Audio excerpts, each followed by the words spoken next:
A vacation is what you take when you can no longer take what you've been taking. Ladies, gentlemen, and variations thereupon, this is Modern Escapism.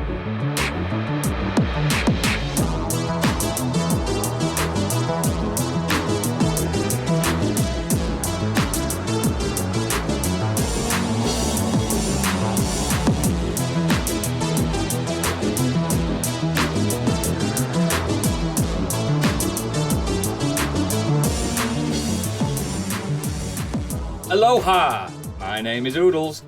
Please fasten your seatbelts and place seats back and tray tables in their full upright position. We're going on holidays, motherfuckers! Joining me on this action-packed trip. Bucket hat, check. Fanny pack, check. Condoms, check. It's Biggie. Hello. Hello. And I'm not last. Goth factor 5,000 applied. Spiked bikini packed. It's Candy. Hello. Hello. Emergency travelling snacks include cookies, cakes, crisps, and Pepsi Max Cherry. It's Stig. Oh, that sounds like a good pack. Good pack, that, isn't it? And we've managed to convince him to leave the country on a quest for adventure. It's Gadget. I'm going to be flying fucking north at this rate. Jesus Christ. To the Arctic Circle, indeed. Yeah. Yeah, I mean, well, also, before you get going, just as an apology for the people who actually watch us on YouTube, there's no video version this week. It is far too hot to have lights on in the... Yeah, near enough. It's so fucking hot. So, yeah, no video version this week. Sorry, folks. I didn't want to spend the extra 2 hours in my office editing it. I've got the baggiest t-shirt ever because I've got a bit of prickly skin from the sun from yesterday. Do you know when it's just... Ooh. So it's nice and baggy, but yeah. So, before we get into the show, please consider becoming one of our sexy and incredibly cool patrons to help us divide and conquer the podcasting world. Details are in our show notes, but mainly check out our website, modernescapism.co.uk, for more exquisite content and links to everything we do. And now, it's time to find out what's been happening within nerd culture. It's Biggie's Breaking News. You may already know, but he doesn't, because it's time for... Biggie's Breaking News. So, first off, it's official.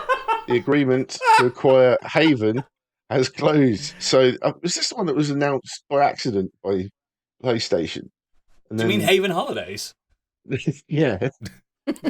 PlayStation own them now. I think this is the one that they accidentally put in their on the tweet, and then it was taken down very quickly.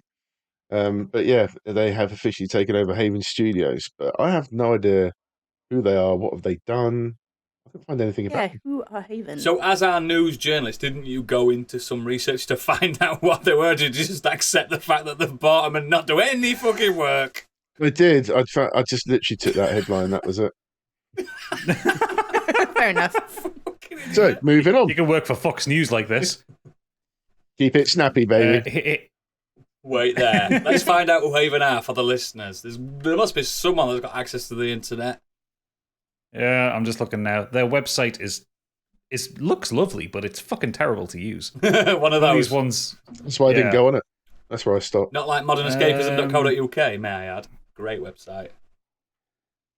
Right, it looks like they... It looks like they're one of those studios that kind of work on a lot of projects for other people. Help others, yeah. Yeah, I'm just kind of looking at their blog. It doesn't seem like they've released anything recently. It's like Sony Bend used to be the company that ported games to PS Vita, and then they became their own studio after. Yeah, it's hang on. What games have Haven Studios produced? Team is composed of seasoned developers from across the industry who have worked on some of the most successful and beloved franchises, including The Sims, Assassin's Creed, Rainbow Six Siege, Tomb Raider, and Star Wars Battlefront. So it's a new studio. It's a supergroup with supergroup industry veterans. There we go. That's what it is. I'm into it then. I hope we get a nice new IP. Which would explain why Sony would want to buy them. Yeah, you've got that kind of pedigree. Lovely new IP. Get some new games. And speaking of which, it also confirmed that the agreement for Bungie has now officially been acquired too. So they're doing quite well this month.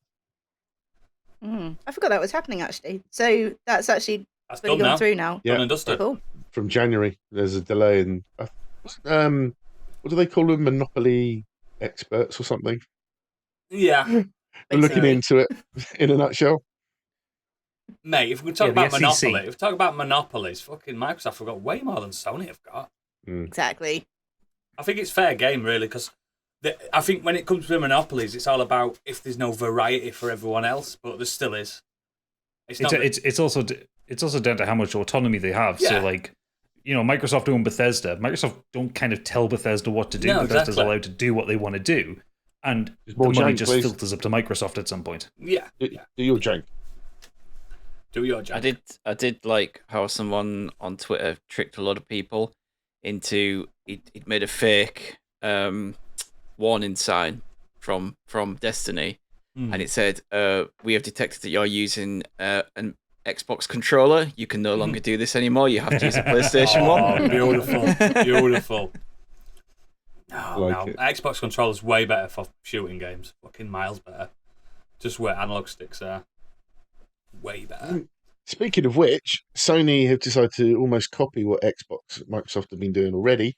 They've announced PlayStation Stars, which is a free loyalty scheme for PlayStation 5 and 4 fans. And it's the same kind of thing. Play certain games, you get points, and then you can trade them in for Let's stuff. be realistic. It'll be play all these free-to-play fucking gacha games, then get points. It won't be fucking games that everyone... It won't be Elden Ring, which is the most popular game played this year. It's not going to be that.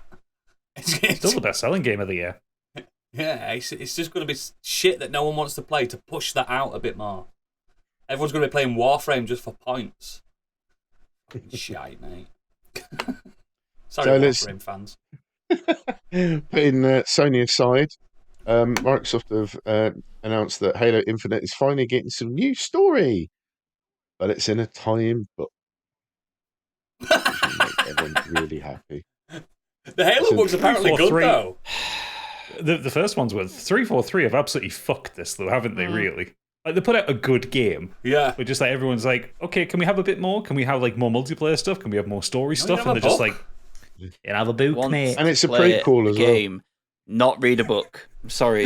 Yeah. Like, The thing is, right, if I ever went on this links as well, if I went on holiday on the poolside, I saw some guy reading the Halo Infinite novel, I'd splash his book. I'd go, get up! You're on holiday! You nerd! Holidays are for Dan Brown and Dan Brown only. Everyone knows. Maybe a Tom Clancy if you're bored of Dan Brown. Yeah, at a stretch. Something that's the size of a doorstop that you bought at WH Smith's in the airport. Exactly. or some like C-list sports star. Yeah. Oh yeah. Yeah, Chris Kamara's autobiography in Benidorm. Okay, so leaving gaming Next. for the moment. Going to talk about the Emmys briefly. So the nominations are out. Unsurprisingly, Squid Game and Marvel's Loki were right up there. The streaming services have certainly picked things up. Alongside that is Succession. Got 25 nominations in total. And there's a few here that I haven't heard of. So HBO's The White Lotus. Don't know anything about that. Nope. Ted Lasso. Yay! Yeah, love it. You got the comedy series Hacks and Only Murders in the Building. They're tied in third place for I've 17 heard good months. things. Really good, that. Yeah. I've heard really good things. Really good things about that. Stranger Things and Squid Game both have 13 and 14 noms respectively. And then Squid Games is fantastic. I'm so glad that's getting all the... Mm. then a few others. Abbott Elementary, Yellow Jackets, which Candy was talking about before. Yellow Jacket. Moon Knight got 8 noms. Loki coming in second with 6. Great show. And What If, of all things, got 3. And Loved it. Hawkeye only Me and Stig got like 2. What If, didn't we, mate? I did like What If. It seems to get a bit of a kick in for some reason, but I really liked it. like it did some good stuff. Yeah. Certainly redeemed Ultron, that's for Ultron. sure. We got our redemption. I was gutted to see that Midnight Mass didn't get mentioned. I thought that was awesome. Was that year before, though? No, it's in this last year, yeah. What a slow year. What a Yeah. slow fucking year. I can't believe Squid Game's this year. Oh, I've watched it like 3 times since it released. I adore Squid Games. Can't wait for next season. The biggest omission for me is the boys and Anthony Starr. Yeah. Yep. That's the biggest Are they omission not get for a me. nod? Nope. But I am happy to see Bob Odenkirk and Rhea Seehorn get nominated for Better Call Saul, because that's long overdue. I've been pushing into that. It's a really good show. Really good. Yeah. You Is guys it the were last episode on Tuesday? No. The last 6 just started up this week. Just the week gone, it started up the last 6 episodes. Oh, cool. Okay. Absolute banger of an episode to return on as well. I saw that. That's the one I've seen so far. Oh, cool. Yeah. So good.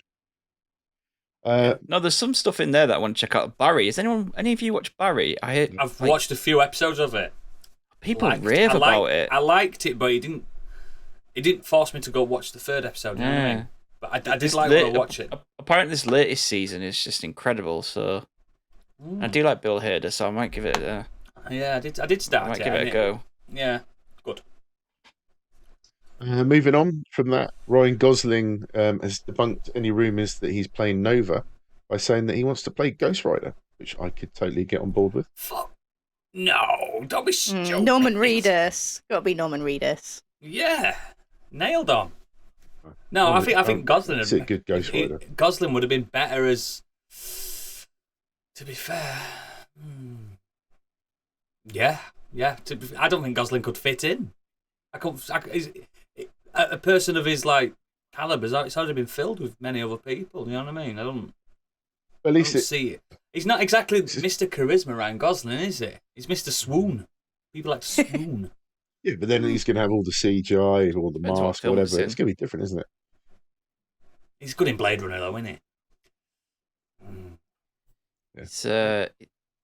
He's excellent in The Nice Guys. Yeah. Oh God. Yeah. Shit. Oh, The Nice Guys. Fucking Yeah. Awesome brilliant. movie. Yeah. Shit. He is, isn't he? It just proved he could actually act because he was playing against type, wasn't he? Because he wasn't the heartthrob, he was the fuck up. So good. We'll see what he's like in The Grey Man. That's out this week. He looks like Nova. This week coming. I'll give him that. He looks like Nova, and we've seen Nova Corps in Guardians of the Galaxy, so it exists. So why not? Get him in. Most of the time now, it's just so many just rumours and fan casting, and then it gets... There's not many left. There's not many main characters left. Somebody just picks it up and says, oh, this is happening. It's like, from where? The sources, there is no source. It's just ended up circulating around the internet, and eventually one of the mainstream news people hasn't done any research and just picked it up and said, oh, Ryan Gosling is Nova. I think he'd make a better Havoc from X-Men. Oh, that'd be a good shout, yeah. Yeah. He'd do a good Havoc. He looks like him as well. That's how I'm judging it on what people look like. Not like people can put wigs on. Do you know what I mean? So keeping people on their toes, back to gaming. Nintendo has announced Kirby's Dream Buffet, a Fool's Guy style party game, coming to the Switch for people that have Switches. Oh. Which they'll kill after a month because it's Nintendo. I have been playing Fall Guys quite a bit though. It's a right laugh. There you go. It runs like toffee on fucking Switch though. It's fucking shite. But it's fun still. I've won a few times, but I play anything with Kirby in. I just haven't played his latest game yet, which I'm really keen to play. I know at least Gadget is up for this. Is Bayonetta 3 was also announced its release date of the 28th of October this year. Yeah, hyped for this. Really hyped for it. Love Bayonetta games. I only played the first one. I mean, I own the second one because I got it in that deal, but a bundle. But I just picked up the second one. I've never played them. It's Devil May Cry, mate. I love Devil May Cry. Yeah, but he wants to play as a girl. Ugh. I want to be Dante. I want to be Dante. She would kick the living shit out of all of us with a fucking flick of her hair. And smile while doing it. Bayonetta is such a fucking wild character. I love her because it's not just that they kind of designed her sexy. It's that her attitude is fucking brilliant. She's so funny. She knows who she is. She knows who she is, and she does not give 2 fucks. I did like that first game because it gave you a lot of optional mega bosses super bosses that Devil May Cry sometimes lacks. I always want to Like, on Devil May Cry, you have to play the towers modes, don't you? Where you're just going up floors. I just want to fight the bosses all the fucking time. The big spectacles. Yeah. I like that about Bayonetta. The music's also fantastic in it. Oh, it's great. I didn't. Bayonetta. The controls are quite intricate as well. The first one, you can get the combat's quite deep. You get the first one on PC. Yeah, combat is quite deep. Yeah. Yeah, so you can get the first one on PC. It's the second one that's Nintendo. The second and third one's Nintendo. Yeah. They run well on Switch, though. 60 frames. This one for Oodles. Apparently, it looks like some previously delisted Metal Gear games are about to return back on sale because they were apparently pulled originally. Yeah. There's 2 apparently, and 3. This is the big rumour, is one Blu-ray, all games up to before 4, basically. Because they're never going to do 4. They're never going to port 4 to anything. It's never going to be a thing. But yeah, 1, 2, 3, Subsistence, all those. Portable ops, all that on one Blu-ray, but I can't see it happening. That's too much money that they'd waste. Because if they did it digitally, individual, they make more money. Because I buy them all. The only reason they were taken off the stores is because there was a rights issue with a lot of the stock footage they used. That makes sense. Yeah, because there's a lot of real world imagery, isn't there? Yeah, so they're not re-releasing them. They're basically just relisting them back on the stores. It's not like a new version or anything like that. It's funny because they're not on PlayStation. They're not on PlayStation 4. 5. You can't get any other apart from I think 5. Like 5 games. No, well, because of this rights issue, they were taken off all platforms. Oh right. So I just had them on Xbox anyway. I must have bought them years ago. Yeah, so you can't buy the HD collection on Xbox at the minute. You can't buy them on. They got re-released last year on GOG. Can't get them at the minute and stuff like that. The GOG version of 1's the best version, isn't it? Yeah, it's literally just a rights issue. Okay, good. Bring them back. Great games. I don't think 1 was affected. It was just 2 and 3. Ah, okay. Yeah, 2's got so much real world footage on it. Fuck. Half the game. And moving on, the sequel that no one asked for, Orphan First Kill, will be released in August 19th on Paramount Plus and selected theatres. I quite like the first movie. Prequel. I don't know what Orphan is. What's Orphan? Can't be a sequel. You're not talking about Orphan Scion of Magic or whatever from the PS2, the game, are you? No, it's a horror film from 2009. I've not seen that. It's watchable. It's got a real good twist in it, to be fair. Wasn't that a true story, though? Yes. It's like kind of based on a true story. And this Orphan First Kill is about... They talk about something that she did. In the film Orphan, they talk about something that she did. I think this film is about that. But it's played by the same actress as well. So she's going to look a lot older. And they haven't used any de-aging technology on her. They've just made her look... She looks really young. She looks older than she did, obviously, when she was a little girl playing the character in 2009. But the actress is like 25 now, I think. And they've made her look like a 10-year-old. Yeah. It's amazing what you can do with contouring, isn't it, Candy? Oh, absolutely. Okay, now. But yeah, I quite like Orphan. It's all right, but it's got a good twist in it. Are you going to go to cinema to see it? No, I don't think you are. I focus on Paramount Plus. Watch on that. Next up, Dean Fleischer-Camp is set to direct the live action of another Disney remake, Lilo and Stitch. Everyone were crying out for that. I've never seen Lilo and Stitch. I've never seen it. It's a fine film. I know what he is. He's that little... My wife really likes it. Yeah. With the 4 arms. I know who he is. I've played Kingdom Hearts, guys.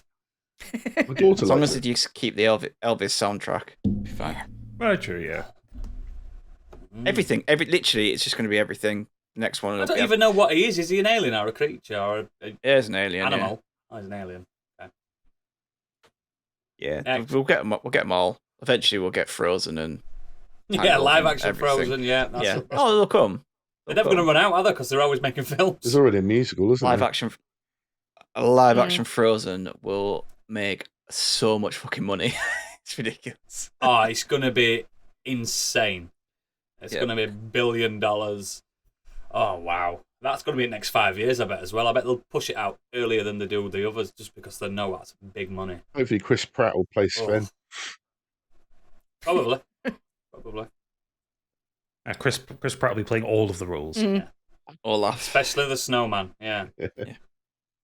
Aliens, again, is getting a single-player action horror treatment for VR. Consoles and PC. Sounds frightening. I can't even play Isolation, mate. Never mind with your headset on. More Alien games is a good thing, as long as it's always a good thing. In the vein of Isolation. If it's like that kind of game. Yeah. I'm always kind of gutted that Creative Assembly didn't get to do a second Isolation game. Because they just went back to making Total War games. I know it's fine. I know it's like Alien Isolation is still on my plate because I never got past like first 2 levels, but I think it did its job if it's frightened me enough not to play it. Yeah, you can get that. The Alien Isolation is like a proper game of endurance as well because you are consistently terrified for a very long time. I can't cope with that. And even the kind of the moments in the game where you know you're safe, you don't feel safe. Exactly. There's a moment after chapter 10 where you do something and you think, oh Christ, that's it gone for good now. Like you think you're at the end of the game, and you're walking through Sevastopol, and it's still terrifying because you kind of you're absolutely conditioned to know this place is scary as shit. That's what I'm hoping for this this Dead Space remake, because I can play survival horror games, not these atmospheric horror games. Survival horror. Yeah. I want it to be a bit less creatures and just a bit more tension for a lot longer than the first game. You know? Well, the first game had plenty of areas of tension. There's less monsters than the second game, didn't it? Yeah, the problem with the first Dead Space is, though, you lost a lot of tension because you had to backtrack a lot. You would like go deep into a level and then go back to the train station. Yeah. And like you've already seen the surprises walking there, so like you know, there's a monster cupboard here that's going to jump out there or stuff like that. So. I like a survival horror. I like when I know I can kill the beast, but Alien Isolation, I can't kill the beast. I really do like the idea of having it. Maybe not a game like Alien Isolation. If they're doing Aliens, if you're a colonial marine, if you've got a big gun and it's in VR, that'll be fucking amazing. Mate, I'm down for that because I want a PlayStation VR too, so I hope it comes out on that. Yeah, well, it said it's coming out on the consoles. So, but yeah, I'm all up for it. Just more high quality, high budget Alien games, please. It's the aesthetic. A fucking franchise. If they nail the aesthetic and the sound, and down for it. I'm down to fuck with that. Fire Team Elites or whatever it called didn't really set the world on fire, did it? It wasn't bad. I played a few rounds. It's still got a community though, hasn't it? Yeah, that's the thing. People still play it. They've got this kind of real time strategy one that they announced at the Xbox, the Summer Games Fest thing, which I was originally down on, but then this is it's because I thought it was like a twin stick shooter. It says no, it's a real time strategy like Commandos. I'm like, oh, okay, I'm into it. Yeah, Commandos were fucking so good as well. But it's like just give me more high budget Alien films. That Alien one we've got now though, that isometric one, multiplayer one, that's gone longer than Friday the 13th, and I loved Friday the 13th. You know what I mean, that got canned really fast. That. They still sell it even though there's no servers. Weird. You can play like private servers, yeah. Yeah, that's it. Still great game. Next. So popularity of the boys, yes, of course they need to do something else with this. So they've come up with Gen V, which is basically based on a college. They say it's something like part college show, part Hunger Games is the plan, with heart, satire, and the raunch of the boys. It has the potential to be shite, I think. I'm not pumped for that at all when I hear that. No, but when they say college, in my head straight away, I'm like, Cobra Kai, The Boys, Imagine. Yeah. Well, they could just lean really into it and do Animal House and The Boys. I just feel like it's going to end up being a show full of people we hate. Yeah. Do you know what I mean? It's going to be young kids doing their Gen arrogant Z stuff, like the stuff that we're not really into, and you just like, fuck off. Can't relate to any of these people. They're all bellends. They're all superheroes. So that makes them even extra, like on the bellend scale. So now the list of actors involved. I hope I'm surprised, but like I don't recognise a lot of these names, but it's Jazz Sinclair, Chance Padorno, London Thor. What a name! Patrick Schwarzenegger, Lizzie Broadway, Asa German, Matty Phillips, and Derek Le announced that they all just sound like bespoke pizzas that you get from like hip pizza places. Literally, the only person I've heard of is Patrick Schwarzenegger. Yeah, obviously. Arnie's son. That's it. And he spit double of him as well. Yeah. But yeah, I mean, the reason The Boys work so well is because of the characters, the actors that play them are so good. Mate, The Boys is resting on Anthony Starr. The whole fucking show is resting on him. But that's it. You know, You still do have that. the other side of people who aren't the superheroes and the people you can root for. Yeah, even the absolutely. people, even the people that are meant to be on the good side, in inverted commas. Perfect You show. know, yeah. Perfect show. I mean, the thing is, it's hard to judge something that we haven't seen yet. You know, it's of course we are. Like, But it is the especially if internet, Eric remember? Yeah, like if Eric Kripke's involved, I'll still give it a watch. Absolutely, you know? give it a try. I like that Boys if it's- Diabolical. That was good. That. Diabolical was Yeah. cool. I just feel like it's going to be like Supernatural or like a sort of teen, more aimed towards teens kind of thing, and I'm not really into it. Vampire The streaming Diaries. services have been really quick recently to get on sort of spin-offs and everything. Like it's almost as if they'll see how one season does, and if that's good, they'll immediately like plan a bunch of spin-offs. Like they did with The Witcher, didn't they? So after the first Witcher season came out, they had the anime, and they announced the prequel one. Hey, nobody spoke about that anime. It's fucking brilliant. It's good. Yeah, it's good. I think I did speak about it, really didn't I? good. No, I don't mean in our set. I mean just in general. No one's talking about it. It's fucking Well, great. The Game of Thrones one's doing exactly the same. There's House of the Dragon, something called Egg. Something like an egg. Egg? Just egg? No, I can't remember. What's Game the of character? Egg. No, what's the character Egg? It's like, yeah, it's about. I can't remember the character's name now. His nickname is Egg. It's about him. Then you've got this Jon Snow spin-off, and then there's meant to be another spin-off. So there are about 4 different spin-offs of it. I think they're probably using Game of Thrones as an example. Like, if the series does go down the shitter like Game of Thrones did, well, at least you've already got the spin-offs sort of going. And maybe they think, well, maybe if the first show does start to go downhill, we've got these other things to fall back on, which is why they're doing it so quickly. The problem I see, though, is if they're doing these shows really fast and really rapidly, does it make you not think that they had these scripts for something not involved in that, and then they'll just turn that script around? We'll add that to the Boys canon. We'll turn that into that really fast. Could be. Probably. Yeah, So, could be. just quickly, I looked it up. I had to look up. Tales of Dunk and Egg spin-off would be based on A Night of Seven Kingdoms, a series of novellas published by Martin that follows the adventures of Sir Duncan the Tall, Dunk, and the young Aegon Targaryen. Egg, yeah. Aegon Targaryen, the 5th, is Egg. Aegon Targaryen, another very posh pizza. So yeah, there's about 4 different spin-offs of that one. Well, there you go. I like new IPs personally, but let's give them the benefit of the doubt. Well, finally talk about old IPs. Mass Effect writer Drew Karpyshyn did a recent AMA on Reddit and was allegedly surprised to find out that people wanted to bone Garrus. And he couldn't believe people were getting horny. The bird alien creature. It looks like a bird. I guess so, in a way. He's got like an eagle face. But yeah. It's like a peculiar. lizard. People bone lizard bird. anything. Why are you surprised? Imagine getting a love bite from Garrett. Fucking rip your face off. I think a lot of people are imagining that. You That's the problem. perverts. You're all perverts. Says the sex goblin. And I'm here for it. And finally, Bring it on. We don't kink shame on this show unless it's one of Oodles' kinks. the Lord of the Rings TV show had its trailer officially released. I haven't actually checked this out yet. I haven't seen this. So, anyone else seen it? I've seen it. Atmospherically, I think it smashes it, really. Yeah, I think it looks great. Yeah, really great Check it atmosphere. out after. It's their version of Game of Thrones, but it's in a universe we already know and love. I'm down for it. Don't read the comments. This isn't Tolkien. Where is Gandalf? These people have the wrong skin colour. These people shouldn't be women. These people shouldn't be doing this. And it's just like, fuck I off. didn't see Jon Snow in the trailer. Seriously. I've seen it. There was no black people in Middle Earth at that point. I was saying Shut up. the amount of comments where they're saying, "Oh, Tolkien didn't put black people in this." Because he was an old racist. That's why. Exactly. They all try to think they're clever by putting Tolkien quotes in there about and so this happened, blah blah blah, and this was the death of whatever, blah.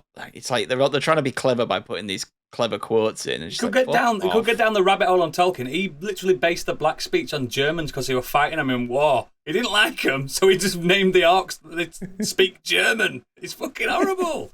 You're an horrible bastard, but yeah, great world. Love it. Love to see it. I think it looks great.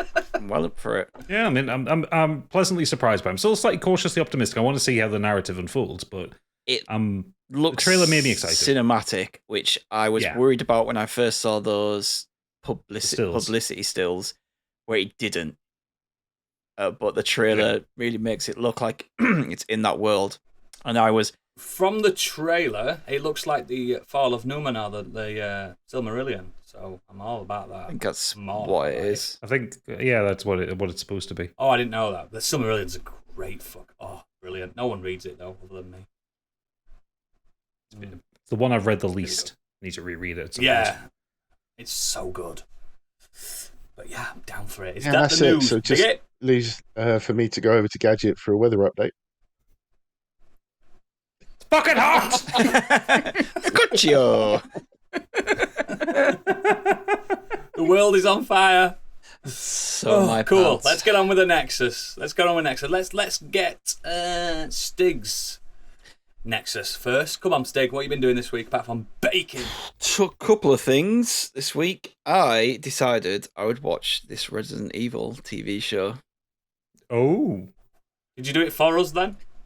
To spare us? A little bit. I'd watch it thing to the show, but I just wanted to see what it was like.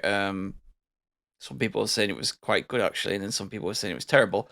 I didn't. Disclaimer: I did watch the first 2 episodes. I did like the trailer at all. The trailer looks shite. But didn't we watch it live on one of his things? No, sure it was just in the Discord. But I'm not hating the show. I don't think it's fantastic. I don't think it's not even Resident Evil, which is the weirdest thing. Other than it having Umbrella and Albert Wesker in, and playing off a few there's lickers in there and the zombies. The story is nothing to do with Resident Evil. This is completely doing its own thing. It's kind of it's set up that something happened in Raccoon City, and the nuclear bomb went off. That is law, but the outbreak never got out of that. And they set up New Raccoon City, so Umbrella started again under their own little weird town. They're like it's weird. They're in a town where it's restricted internet access. You can't come and go without proper passes. It's proper like dystopian town as well. It's like the architecture's really white and clean. It all surrounds that one thing in the middle, doesn't it? It's like it looks like an umbrella. Umbrella basically run the town, so it's where people go to work. Oh yeah, everyone works there. And the story is set in 2 different timelines. So you follow Jade Wesker in the future. I can't remember the timeline now when it is, and also her in 2022 before the incident happened. I kind of like the stuff that's happening in New Raccoon City. Whereas the other stuff is kind of like post-apocalyptic, Walking Dead-esque, just zombies everywhere, creatures everywhere, for some reason a big worm, and you know that kind of thing you get in The Walking Dead where they go somewhere and they seem friendly but they're not friendly. They turn out that they're actually baddies. It's doing all that. Who thought a group of marauders were going to betray you? Yeah, it's doing all that kind of stuff, and so that kind of stuff in the future is a bit dull. It's a bit. Kind of like standard, but I do quite like the pre-incident stuff and the lead up to it, and I think Lance Reddick, he's brilliant. He's really good in this. He's not playing Wesker at all. Like he's not playing like it's his own version. Exactly. It's not how you vision Wesker from the games or from the films or anything. It's not super camp. But he is very. There's a scene I think in like episode 1 where he put someone in their place, like seriously puts them in the place, and you can tell that even though there's a little bit of good in him, the guy will fucking crush you if he has to. And science first. Yeah, and he's playing that part perfectly. So I probably will see this out. I've watched 4 episodes. There's 8 episodes. I am going to see it out to see how it finishes because I think that it's going to go absolutely Lance bonkers. Reddick is because the stuff in the good future in is anything bonkers. he's amazing. Yeah, he's great. To be fair, Resident. Have you played Horizon 2 yet? He's not very good in that. Resident Evil struggled for live action, hasn't it? We have had the Mila Jovovich no good live action stuff, Resident Evils, and that was trying to tell its own story. But then ham-fist a load of Resident Evil references and characters in there, which just kind of made it crap.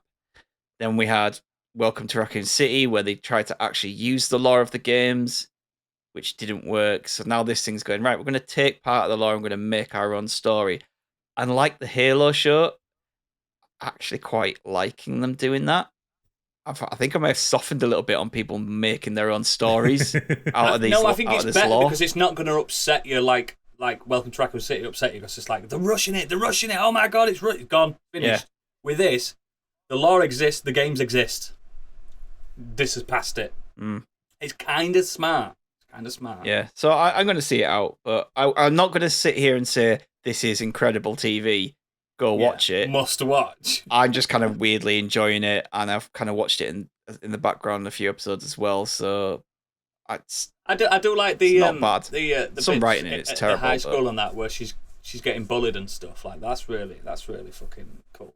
What? Not bullying's not cool. I mean just the scenes. Just wondered where you were going then. No, I think the actors are really good. Yeah, no, which is the girls, the young girls in it are very good. But just the other thing I did this week was I watched The Black Phone. So The Black Phone is a psychological horror starring Ethan Hawke as a baddie called the Grabber, and he has been terrorizing this town, kidnapping teenagers and killing them. And this story follows Finney Shaw. He's a shy but clever 13-year-old boy who is abducted by the Grabber.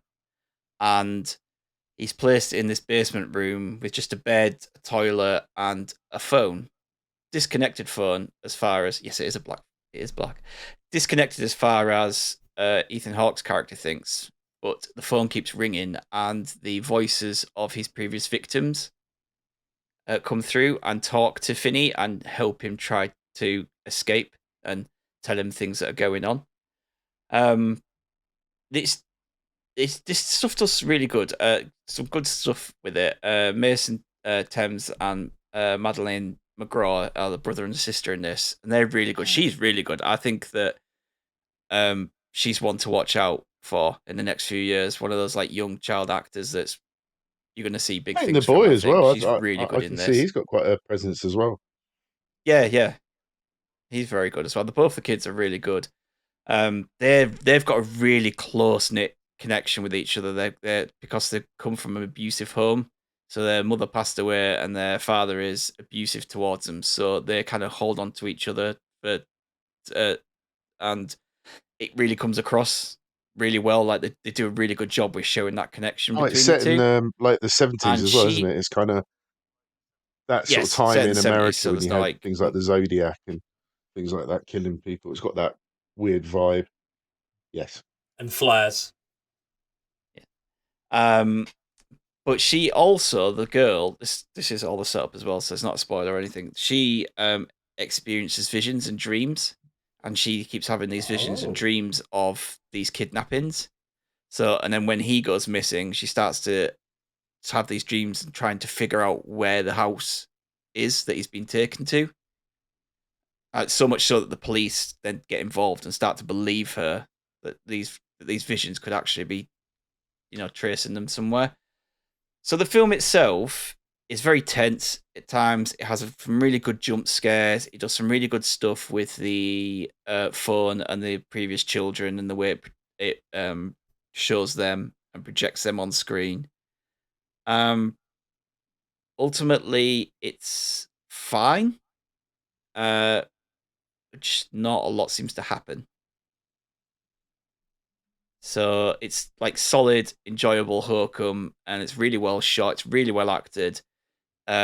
Ethan Hawke is very sinister looking. He wears these kind of masks that split across the middle, so he can put like two different sides to the mask. So he can come in with one that's like a kind of funny Joker-esque, like big smile on it, or he'll switch the mouth out and it'll be like nothing there, and he'll switch the top out and it'll have like demon horns and stuff. So he's constantly switching the mask depending on his mood and how he wants to you know the old Punch and Judy things? He looks like Punch with this big long chin. Does he?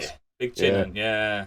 Oh, it's really creepy. That. But he changes that up as well, where it gets like... So the masks are really creepy. It doesn't kind of go into any kind of torture porn or anything like that, so there's none of that in there. You don't have to worry about any of that. It's just, for me, it's quite straightforward, quite predictable, and it's a solid 3 out of 5 for me. I know a lot of other people have really enjoyed it, but when I kind of sit back and think about it, I can't say what I want to say because it's a massive spoiler. So when people have seen it, if they want to chat about it, I will do. But on why it kind of lost that star rating, Stig's going to open up his own platform if you want to chat to him. It's pushing on a 4, but there's something about it that just drops it and kind of just sits in the middle for me. So it's enjoyable, and I think people will really like it. I think Biggie will really like it, and Candy potentially as well. But you know what I'm like with horrors. I seem to watch a lot of horrors, but never seem to rate them. You're a tough critic when it comes to the scares, aren't you? Yeah, but it's doing some good stuff. The acting is all really great, but it's just that one little niggling. I thought the opening credits were really good as well. They're very sort of Seven-like, really sort of creepy, unsettling opening credits with this really unnerving soundtrack, and then the images are all quite creepy as well. Yeah, I thought it was really good. Yeah. Just need to finish it. I'm finished it. I fell asleep. No reflection on the movie. I was just tired. Is that everything, Stick? And obviously fighting back the heat this week. Really hot in Yorkshire. Have I ever? Really fucking hot. So I'll move on to me next. I've only been doing one media type thing this week because I can't stop doing this one media type thing. Not that I haven't had time. I just can't stop doing this. I've been playing a game. Watching porn. I've been playing a game called Neon White. Oh my god. So imagine what would happen if you made a game, listen to this, with the pace of Counter-Strike, the melodrama of Persona, or a whimsical digital novel, right? And add racing game time-based challenges like Trackmania Turbo. That child would be Neon White, made by Angel Matrix and published by Annapurna. So, you know, they've got a kind of bit of a pedigree, Annapurna, haven't they? They only release what they deem they should. I say this a lot, and sometimes it's hype and excitement, and sometimes it's just that new game factor. This has got Game of the Year written all over it. Really fucking hell, it's so good. So let me get into the story first. So it's really simple. You play as Neon White, a man that died and went to hell due to being a sinner. Luckily, Heaven likes to play a yearly Battle Royale-style competition and pit sinners against each other for the winner to get a year's vacation to heaven. Who wouldn't want to do that? So White luckily happens to be a dab hand at killing. And again, luckily for the player, he's suffering with amnesia to allow us to learn about the world and all the terms, which is a trope that people don't like, but it's kind of necessary in certain games to have an amnesiac main protagonist. So what's really good from the story point is it's kind of digital novel when it comes to characters interacting, but they're not massive long chapters like digital novels. You're only talking to each other for about 5 minutes. All fully voice acted. And let me just say, the voice acting's fantastic. References to games and there's one bit where they go to a heaven karaoke and the goth chick in it, she starts singing Welcome to the Black Parade. So do you know what I mean? It's just one of those things. It's really good. But the gameplay is king on this. So it's basically a speed-running first-person shooter.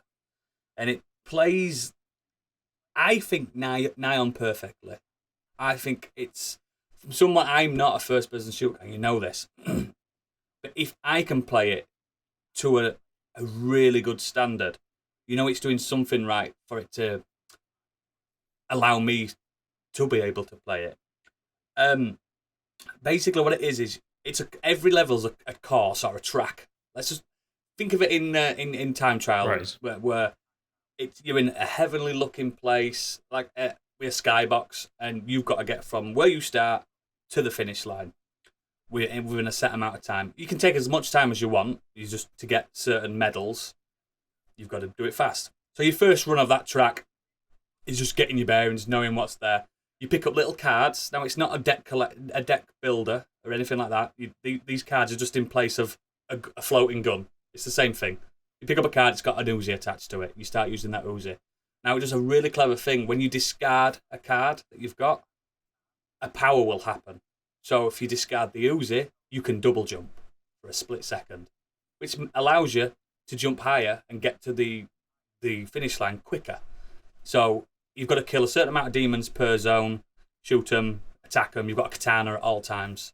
So if you run out of ammo, you've still got your katana. And once you've done that level, then it asks you, do you want to go to the next level or do you want to replay it and get better rewards? And look at me, Mr. ADHD.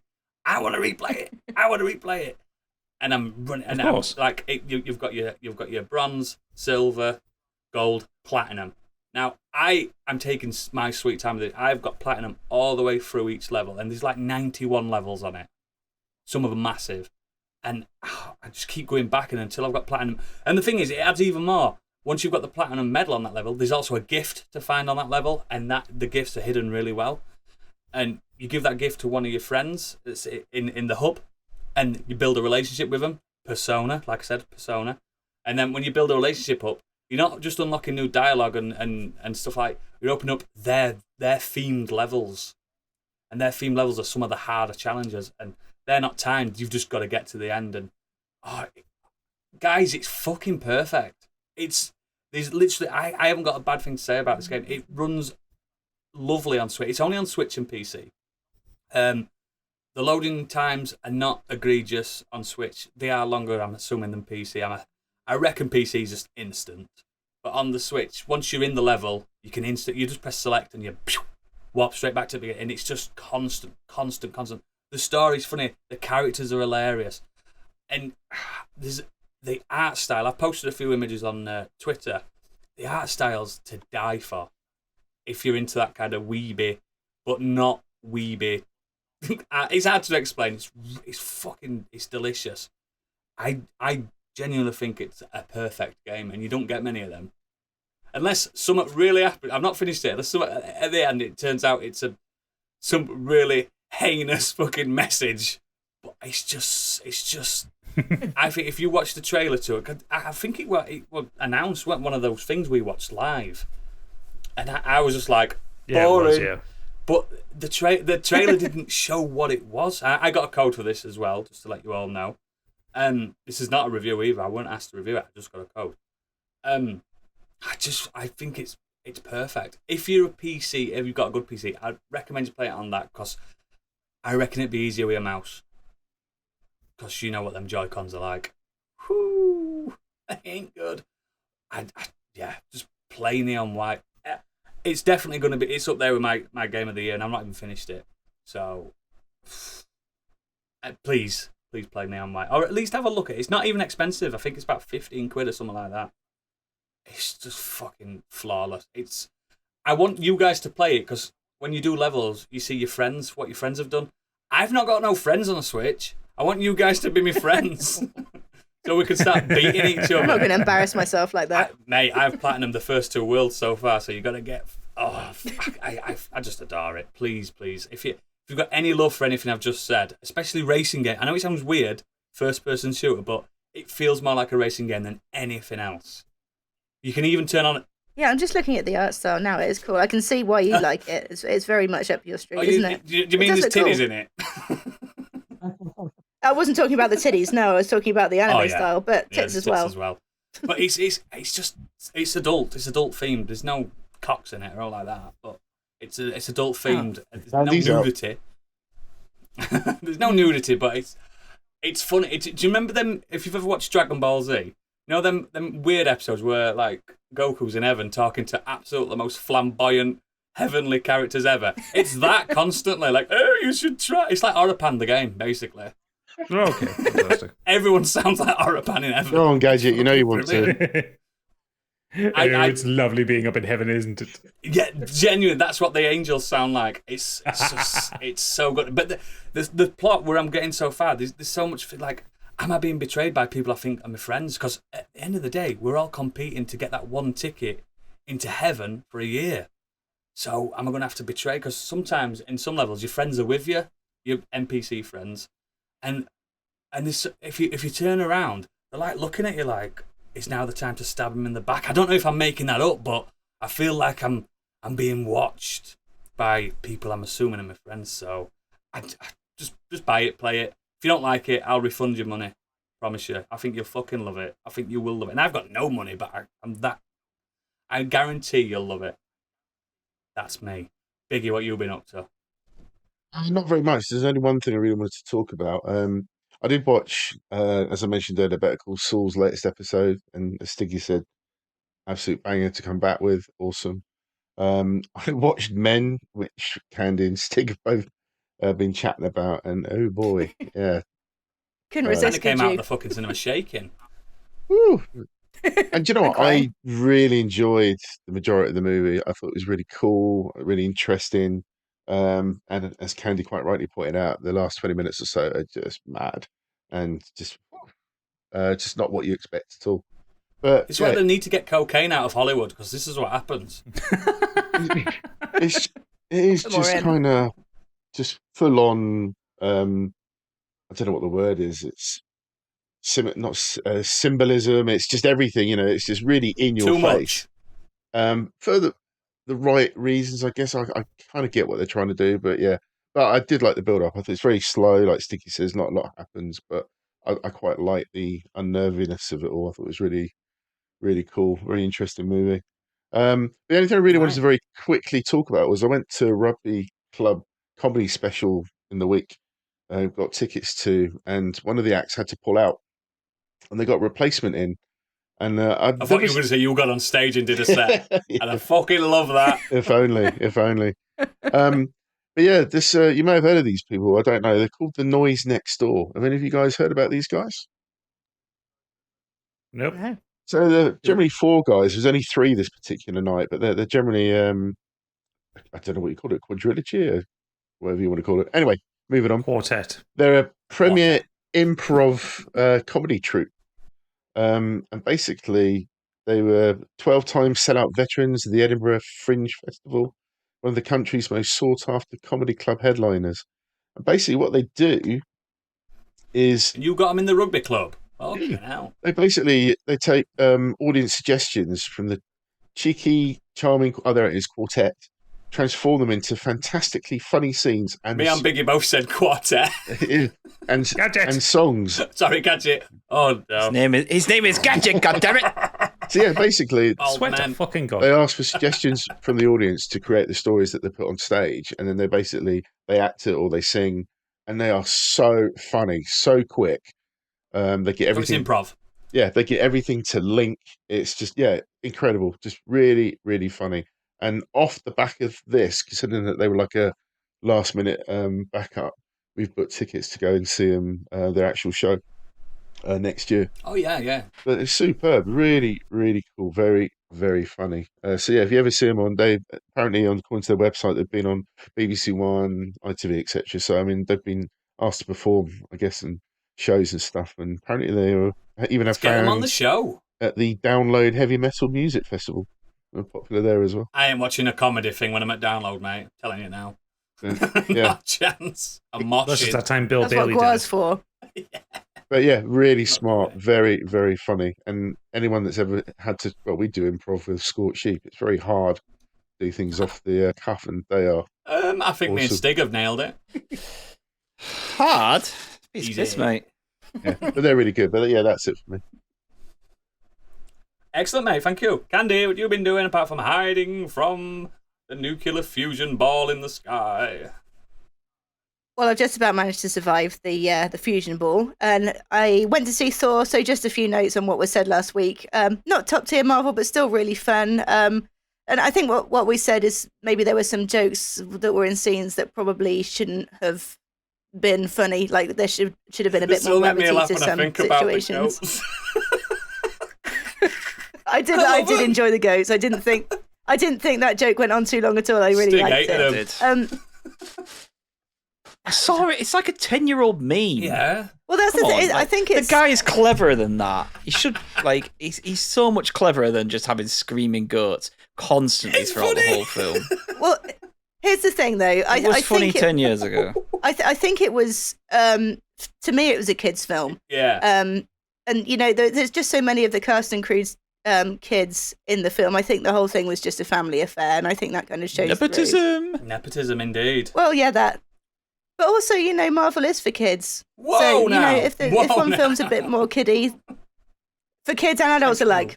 But, if one film is more aimed towards kids, it's fine. It's still enjoyed it. I think it's a summer blockbuster, nonetheless, regardless of what critics say. Yeah. Yeah, and as much as I hate to admit it, Christian Bale was by far the best part of the film. He was just absolutely phenomenal. Genuinely scary in places. Well, going back on what I said about it being a kids' film, he was pretty sinister, but he was also he played it in quite a quirky way in some ways as well. I thought. Did you see the references? It was the whole film was a reference to Chitty Chitty Bang Bang. Literally, that's what Christian Bale was. He was the child catcher. Did you hear? He had it that way. What a neat There was story. a scene he wanted in that as well, but apparently he wasn't allowed to do it. I don't know if you heard about this. He wanted to do a screaming scene where his character screams like the character from the Aphex Twin video. You ever seen that? Yeah, his mouth was on. Yeah. They said it was too much. I would have shit my pants. But yeah, no, I loved him in it, and he's generally somebody that I just don't enjoy. When you see watching, Christian Bale, I have to admit he's brilliant. And you see his stature in that film, because he's almost half naked throughout it, and then you look at like Dark Knight Rises when he was at his biggest. How can a man look so fucking different? He's huge in the third Batman. He's fucking huge. Oh God! I think naturally he's quite sort of slender, isn't he? But he's still got chunky old arms. And bear in mind, we're looking at him next to Thor. Well, yeah. What about? Is it The Machinist or something where he lost like tiny, 4 stone of muscle? Yeah, he's like. Yeah, he's a chameleon. That one. Shit! What was the one he did? A Cheney, where he put on like 50 pounds. Yeah, to play Dick Cheney. Yeah. And thinking American Hustle, he put fat on as well. Dangerous, man. That method acting's dangerous. No. Well, when you get to an age, if you get to above 35, you don't want to be doing that. Don't do it. But yeah, no, anyway, I won't go on about that because we talked about it last week. The main thing I did this week was I played the Quarry, and I played it with Super Natty Cat, so you can imagine the chaos. I'm looking forward to the Quarry. I really liked Until Dawn. Yeah, do you know what? For the sake of the listeners that don't know, I'm sure most people do. It's another supermassive one from Supermassive Games, who are the makers of Until Dawn, Man of Medan, and House of Ashes, among others. As well. That's right. They've done a bunch of them. So anyway, this is a new horror title starring David Arquette as David Arquette and a handful of other sort of up-and-coming young Hollywood talent. David Arquette? Or is he just playing himself? David Arquette. Yeah. He's just playing himself. Do you know what? I haven't seen him in anything other than Scream, so I don't know. He might be completely different in real life. No. Oh, no, I saw him Eight-Legged Freaks was the other one, wasn't it? You never playing seen David Ready to Arquette. Rumble? Oh, yeah. Fuck. The WCW film. He has a fight, and he has a I wouldn't have seen that one. Did wrestling a few years ago. He did. Nearly died. Yeah, he did. Boredom? Crazy. There's videos of him getting pile drive by people. I wouldn't mind seeing that. There's a documentary. Sorry to interrupt you. Was it The Return of David Arquette? Something like that. He's trying to get his career back on track. No, you cannot kill David Arquette, and it was like him kind of trying to go back into the wrestling world. And he just got fucked up. He's like bleeding buckets. This is a whole new side of Arquette that I knew nothing about. Crazy family. Oh yeah, he's well into his wrestling.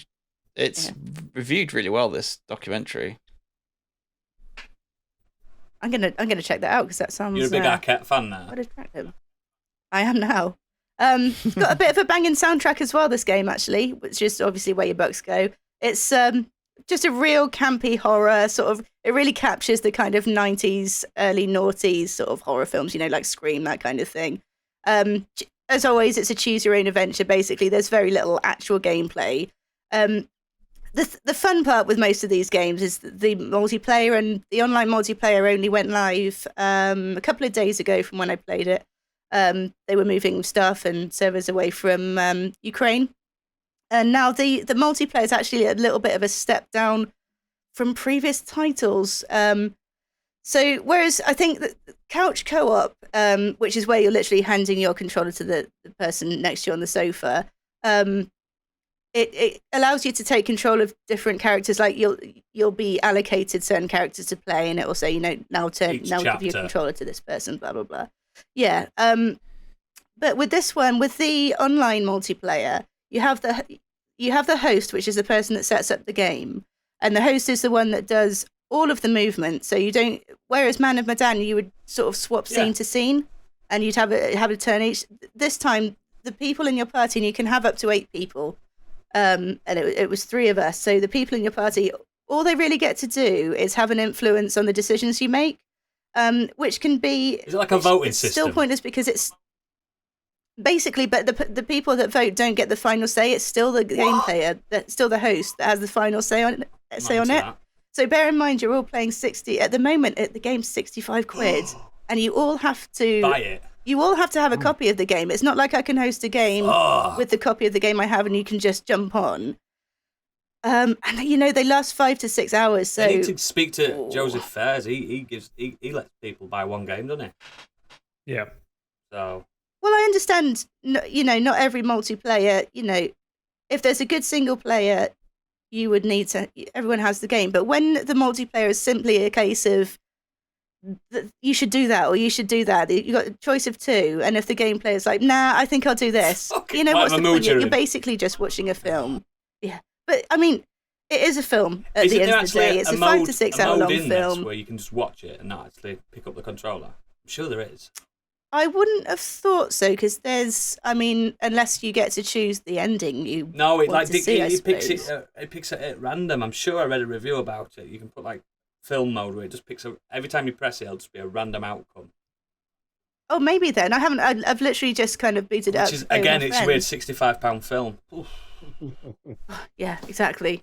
But that's just the way you have to view it. You get a pizza and get some popcorn in, get some cocktails and just have a laugh. Yeah, for God's sake, a cheap pizza. Well, wait till these games go on sale. There's plenty of them out. There's plenty of them that probably are cheap, and you'll have just as much fun. They've got limited replayability as well. When there's only, however way you go about it, I think there's probably only sort of 3, 4, 5 endings maybe, and you'll just see different various cutscenes. They always say there's like 400 different endings, but it doesn't mean that. It means there's permutations, doesn't it? There's still a finite ending. We played weird. We played Until Dawn when that came out, and we're all in one room. And we basically set a timer on a mobile phone for like 3 minutes, and then one of you would have the controller. Runs out. And when it runs out, you pass it over. And if anyone died and you had the controller in your hand, then you would have to do a shot.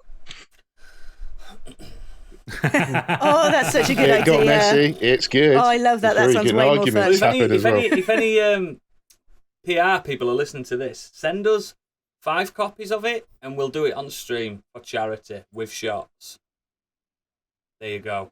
Do it. I'm not paying £65 for each. It's not happening. No. Well, Steam. Only 35 on that. Yeah. It will run on my laptop. I've actually seen it. So. Oh, actually, to be fair, the graphics are a funny one, because at some points I felt like I was actually like watching a film. Like you wouldn't know that it wasn't real. At other times when they start speaking, big jankaroony. Not good at all. Like some of the it's uncanny. Yeah, lip syncing is off. Like a Bethesda. That was a problem I had with Until Dawn. Yeah, when you've got Rami Malek not being able to lip sync, it's not lip sync properly to Rami Malek. A really famous. It's weird, isn't it, when you see it. It's like, oh, I know that face. That's fucking Freddie Mercury. That big time. Yeah, I think that's even worse, because the faces are so realistic, and then once they start to talk, it is uncanny valley. Whereas if they weren't so realistic to begin with, it wouldn't be quite such an issue, I don't think. But yeah, no, in places the graphics are incredible. Other places, not so much.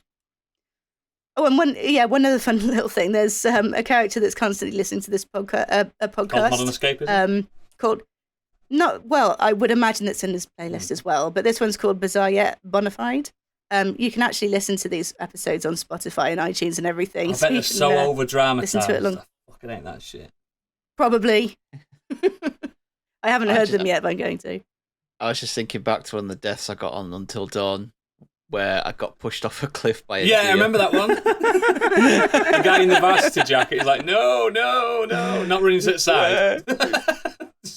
No, I remember that one. Gets pushed off a cliff. I really like Until Dawn. It was especially on PS4 when it's like, wow, these graphics are good, but it always is when they do the close-ups to the face. I'm like, I don't want to see his mouth. Those teeth. Oh. It's awful. Yeah, yikes. But you'd still recommend it when it's 20 quid, yeah? If it's 20-30 quid, yeah. But yeah, just take it for what it is. It's a fun movie night and you get a little bit of choice. That's it. Yeah. Into it. Cool. Is that everything? Mm-hmm. Excellent. Gadget, round it off. So Pip and I started watching this week. They finally put Paramount Plus on an app on my telly that I can watch. So we're starting to look at stuff on there. It's on Amazon. And it doesn't work. It hasn't worked for the past 3 days, so I haven't had a chance to start Star Trek yet, but I do want to. But we've been watching Broad City, which is a US sitcom. Pretty good. We're only a few episodes into that. But the main thing that we found was a film. I'd seen a trailer for it a little while ago. I thought, ooh, that looks interesting. It's called Jerry and Marge Go Large. What on earth is that? So this is a film. It's based on a true story. It's based on the story is about a couple who discover that there is a flaw in their state's lottery system, where the more you bet, the more likely it is you're going to win. So they go large, and they start putting a lot of money in. They start winning, and they start basically gaming the lottery. Oh. It's based on a true story. It is a true story, yeah. The film was adapted from a Huffington Post article by Jason Fagone called Jerry and Large Go Marge. The film stars Bryan Cranston as Jerry Selby. I'm in already. Annette Bening as Marge. Rainn Wilson as Bill. Nice. And that's about it of anyone consequential. Everyone else is kind of bit part Schrute, or is he just Rainn Wilson? Because I know they're two different people. He's just Rainn Wilson. He's kind of slightly enthusiastic, which is quite weird to see Rainn Wilson do. Yeah. When you do see him when he's not Dwight, you're like, oh, you are a human. Yeah. Yeah. So, film was directed by David Frankel, who I didn't recognize, but turns out he directed The Devil Wears Prada, Hope Springs, and he's the absolute monster that brought Marley and Me to the big screen. Oh, that horror film. Yeah. Oh, we don't walk. I can't watch I mean, the film is fine. It's enjoyable enough. It's entirely carried by Bryan Cranston. Like most things. He is literally the best thing. Even Annette Bening is kind of phoning it in a bit, and she's a very good actress. She's usually really good, yeah. Yeah, she's kind of. I think the problem with Annette Bening's playing the role well, but I think the character's quite underwritten. My problem with the film is it's got a bit of a Hallmark movie quality to it, where so what they end up doing is to basically to keep winning and to keep building it. It's not like a gambling addiction thing. It's basically they're using it as because Jerry Selby is retired and he doesn't know what to do with his life, and this kind of gives him a purpose. He's a bit of a maths genius. And what they end up doing is they end up kind of creating a co-op within their little town of Evart. A syndicate. Yeah, Evart. Yeah, but doing it as a business and kind of building it up. And then it's the whole thing, oh, well, we can fix the bandstand and get the jazz festival going. That kind of fucking Hallmark utter bullshit. Oh, God. Who cares about the bandstand? Exactly. The thing is, what they're doing, the process of what they're doing, is really interesting. I want to know more about it, but they gloss over a load of stuff. Start doing it. And just kind of start doing it, yeah. And if you'd done this film, I know it's not the same kind of thing, but if you'd done this film in the style of The Big Short, where you go into the mechanics of it and how it works, and love that film. Then you also get this kind of antagonistic side where Jerry and Marge weren't the only ones that worked this out. There is a group of kids from Harvard who work it out, and they start doing the same thing. And the leader of this group is a lad called Tyler. You've never met a nice Tyler. And this lad is a cunt. Oh, he's a horrible little insipid piece of shit. And he's obviously written and played like that, and it's so fake. It's basically when they've written like the outlines of the characters, they've just written like Tyler wanker. Like you're supposed to hate him, and like it's supposed to show it as like, oh, these kindly older people in their golden years doing this fun thing which nets them a lot of money for their community versus the greedy Harvard Gen Z types. And it's just like I said, the film is enjoyable enough. It's a nice watch. It's very sweet in places. Bryan Cranston is just being brilliant as usual. It's a 6-7 out of 10. It's not a bad film. It squanders its concept, because I think it could have quite easily been a 9 or a 10 had they not done the kind of feel good Hallmark kind of thing, and if they'd actually kind of stuck more to the story of it rather than making the story about Jerry and Marge's relationship, make the story about what they're doing, you know? Yeah. So, but enjoyable enough watch. It's not bad. Cool. Something to do at least, wasn't it? It was. Again, avoiding the sun. Yes. We were avoiding the sun. For people listening to this in the future, it was hot this year. Very, very hot. Specifically this week. Yeah. But let's embrace the sun, because it's now time to go on to our main topic at hand.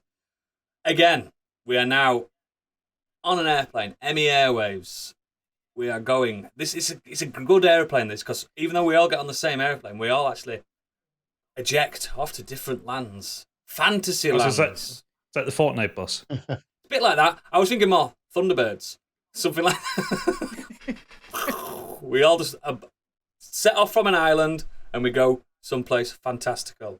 So basically, we're going to take you on our dream, maybe not dream, but fantastical, not real places in media holidays, or for our Americans, vacations. So, I want to know, looking at it, I feel like a travel agent now. It feels good. Biggie, have you got your passport? Okay, so are you tired of those generic space battles and need to unwind? Then why not head off to Ringworld, part of the Halo Array network, found in ideal locations across the galaxy.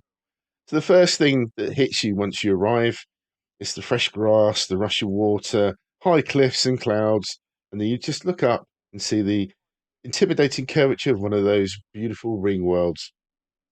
You can spend a day on the beach, walking along the beautiful sandy beaches, and you'll find hidden away some of the old bullet cases or Covenant skulls that you can have for keepsake. Or may even witness the Spartans and the UNC storm the beachfront. You can sit back, sipping on cocktails as the chaos ensues. Or how about a romp through the deep, lush tropical jungle? Take the ultimate test of endurance and maybe challenge yourself to scale some of the many snow-capped hills and mountains. Or you could bathe yourself in the cascading waterfalls, or perhaps test your GCSE French skills on the local grunts and ask, "Où est la bibliothèque?" and flood yourself with the knowledge in the maze-like library. You can even pick out and book your next holiday location by visiting the silent cartographer whilst there. You can check out the old military bases and Covenant ships like the famous Moor. I hope you're not afraid of heights, as you're taken up into some of the ships via the lift beams. You can cover the world quite quickly by catching a ride on one of the Pelican dropships, or hire yourself a Banshee from one of those disgruntled locals. Let go of that guilty spark and give yourself a holiday. You deserve it. And I chose this purely because it's still one of those games that when I first played it back then. For people that don't know, he's talking about Halo, by the way. You'll know what I'm talking about when you first come off after the big fight in the Pillar of the Autumn and it crashes and you end up in the ring world. And that world just blew me away. And I just thought it was so picturesque for a first-person shooter. When back in those days you were playing Doom or Quake or whatever it was, and it's just this really grungy, dirty corridor sort of based first-person shooters. And then all of us, everywhere. And then basically all of a sudden you're just out in this beautiful world. And the fact that you could see the Banshee in the air and you'd be thinking, I'd love to take one of those. And later in the game you do. You're flying around up in the sky. It was just yeah, incredible. So for me, I chose this as the holiday I think location. still marvellous about. It's a perfect choice. I think what's marvellous about, especially the first Halo, is that first time you land on the beach, you look up, you can see the world, the whole world. Yeah. And I have not played the new one, but I've only played up to Halo 3, and I think you're at Halo 2 where you're not actually on a ring world, are you? No. Not until kind of about 2/3 of the way through. Yeah, you go to a broken one, don't you? Yeah. And I think the spectacle kind of it's. I think you're in Africa or something on the second one at the beginning. Yeah, New Mombasa. That's it. And it's just like you're like, oh, this is cool. It's nice to see future Earth and stuff, but get me back on one of them rings, man, because I think it's stunning. I love the concept. It's an old-fashioned science concept. Like Arthur C. Clarke did it. I don't know if he was the first, but one of the first. This ring world. It's not Arthur C. Clarke. It's Philip K. Dick who did That's Ring it, World. Philip K. Dick. That's it. Sorry, yeah, just sci-fi man. But it's a fantastic image. However you put it, even if it's a paradise rather than what Halo is, it's just a war zone. I don't know the full lore of Halo. I don't even know why they exist. But it's just weapons. Are they weapons? They're weapons to exterminate the flood.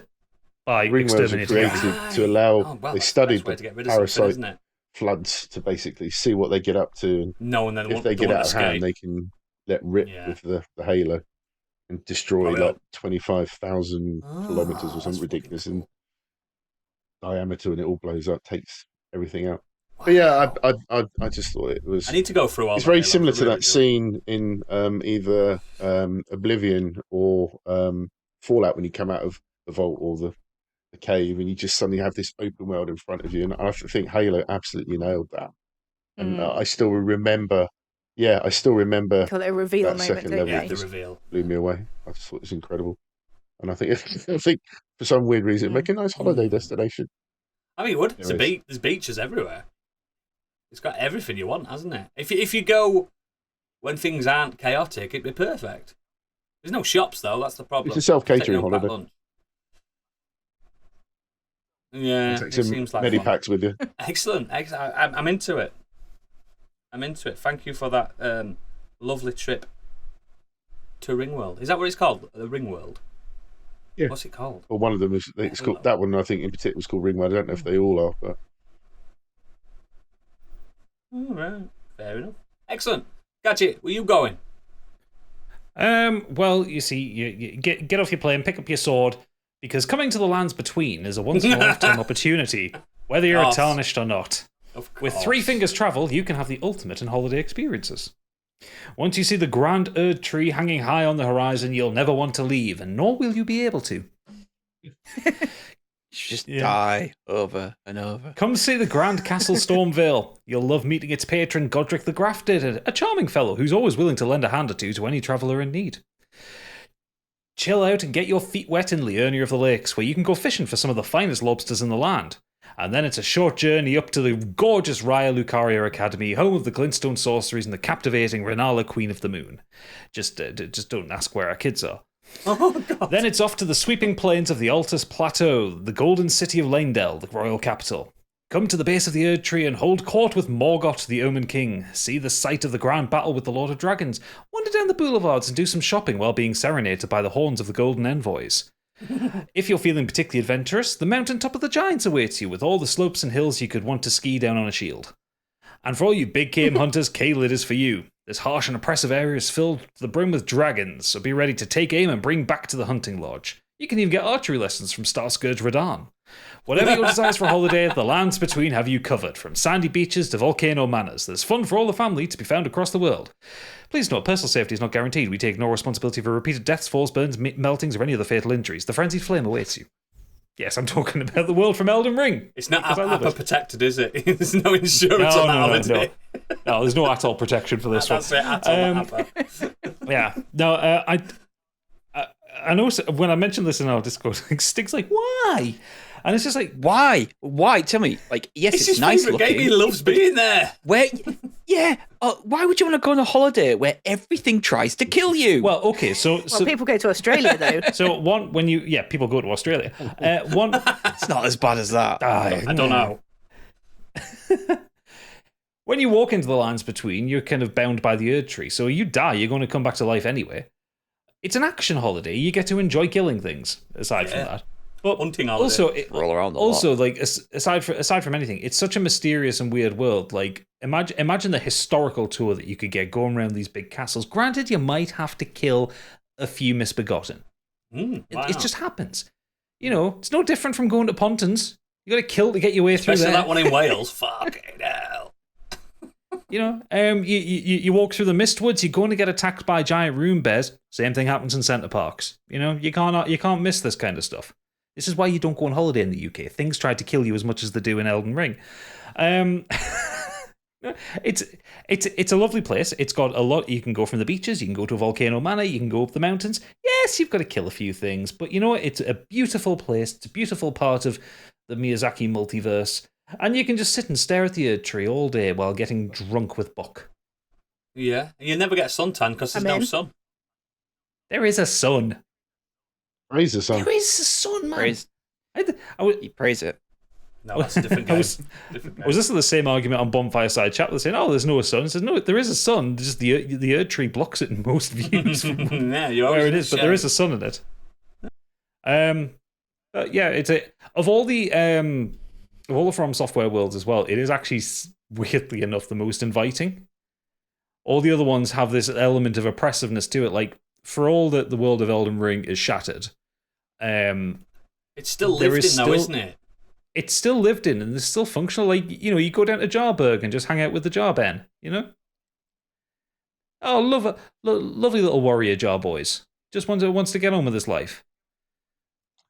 Stig's just shaking his head like a disapproving dad here. Because he had a bad holiday there. He had a bad holiday. He's furious with Thomas Cook. Holiday from hell. Fucking game from hell. Everything wants to kill you. I'm not. Well, that goes. What about fucking Ringworld? You were fine with Ringworld. Everything on the Halo wants to kill you. Oh, I'm not fine with that. We'll go there either. I don't understand why everyone wants to go to these places vaccinated. It's fine. Things want to kill you. Yeah, exactly. You can't get rot if you've got vaccinated. Yeah, just make sure you get your Scarlet Rot vaccine. Brilliant. I like it, and I knew you were going to do it, even though you told me, but I bet the audience could guess before he even got round to it. I wonder where Gadget. I could have said Yarnum, but that one's a bit more horrific. You could have gone to Blighttown for the weekend. God. Yarnum would be one of those places. Yeah, Yarnum would be one of those ones where like the goths go for an adventure weekend. It's Whitby. Yarnum is Whitby. Yarnum is Whitby, yeah. Scampy. Whitby with Yarnum cockneys. Scampy. Exactly. Oh, I'm in.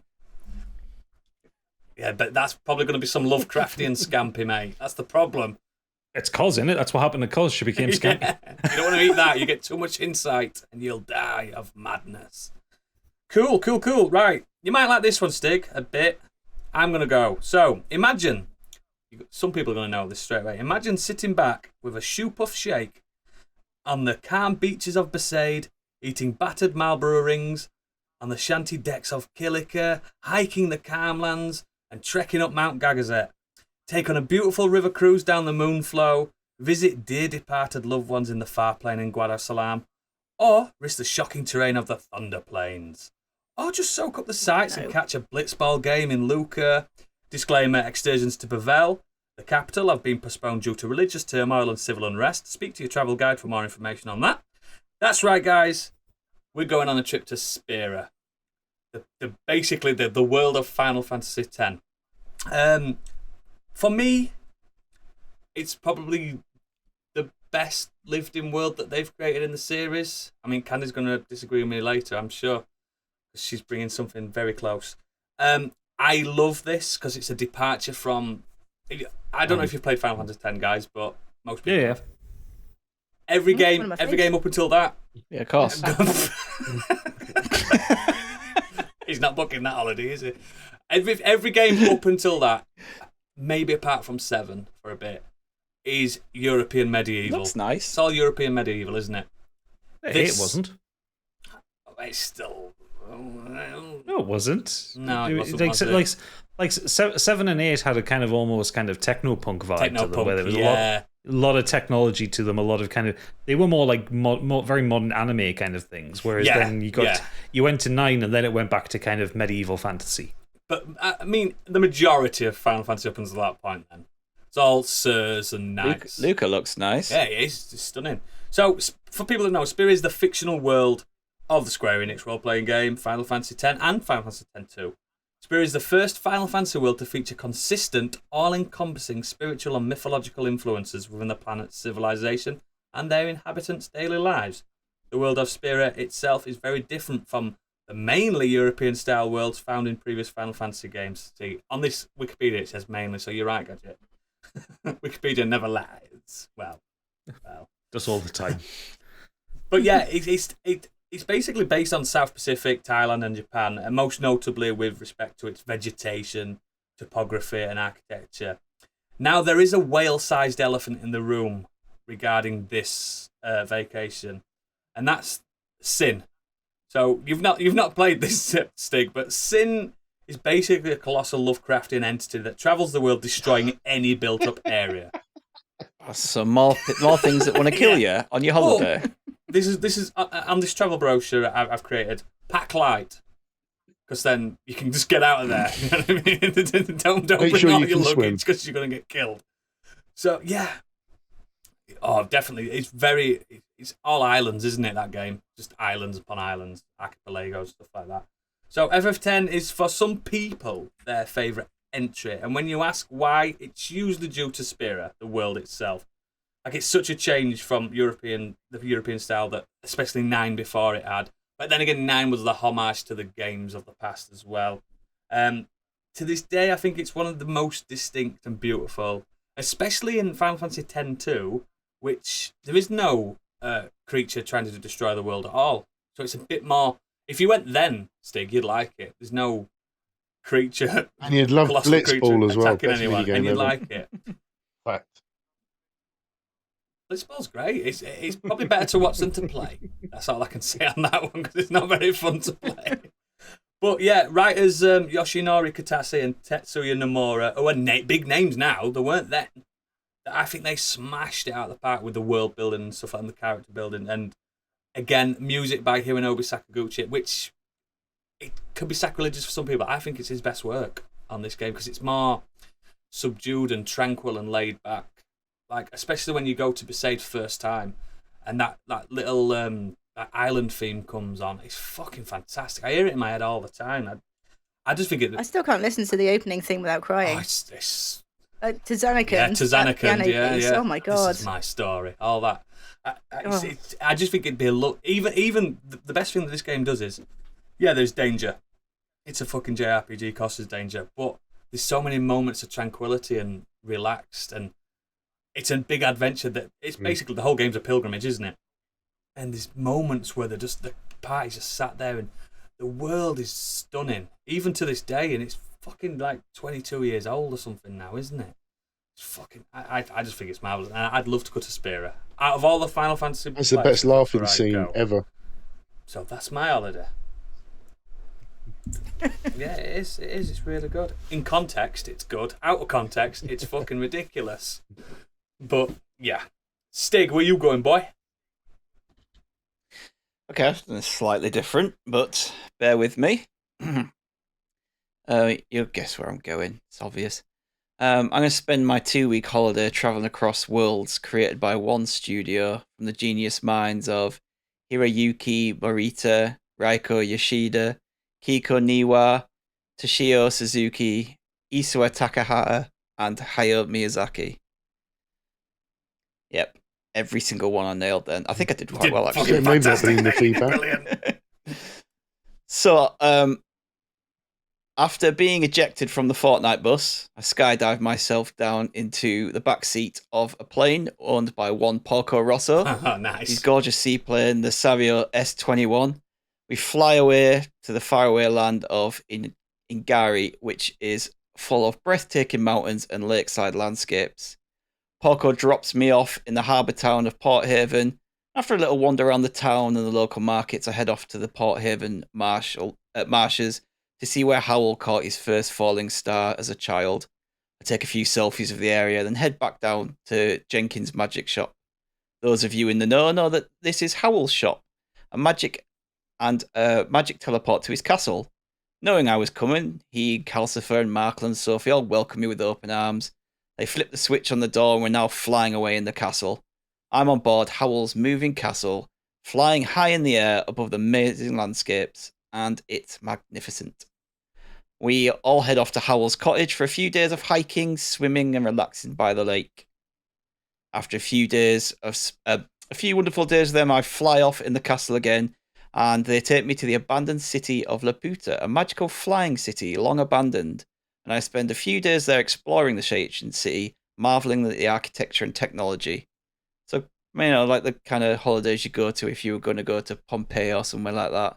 You go and see these old destroyed by a volcano, civilizations, and exploring holidays that you go all on. the history. Wasn't that destroyed by a volcano? Yeah. Sorry. That's where you go to watch. It was. To see. That was quite dangerous. It's great there, actually. I went there a couple of years ago. It's not going to go off. They know when it's going to go off. Yeah, exactly. It's not by like creatures is going to come out and kill you. There's no creatures coming out to kill me in this holiday. So I wait for my ride to arrive. It's Kiki the Witch who gives me a lift on a broomstick and takes me down to the town of Corico, a lovely city taking inspiration from the likes of Lisbon, Paris, San Francisco, and Milan. As she works in a bakery, Kiki loads me up full of wonderful baked goods before I go off to explore the city. I'm only in Corico for a short stop before my ride. The cat bus arrives and takes me off to the Valley of the Wind and the Sukamori Forest to observe the wildlife. I go and see the Homu and Totoro up close and get some wonderful selfies with them. Totoro absolutely loves a selfie, the big grinning bastard. Of course he does. My final stop on the wildlife tour is the Tanuki of Tama Hills with their gigantic scrotums that help them fly. Yeah. These are wonderful creatures, but you have to keep your distance because those balls are a sight to behold.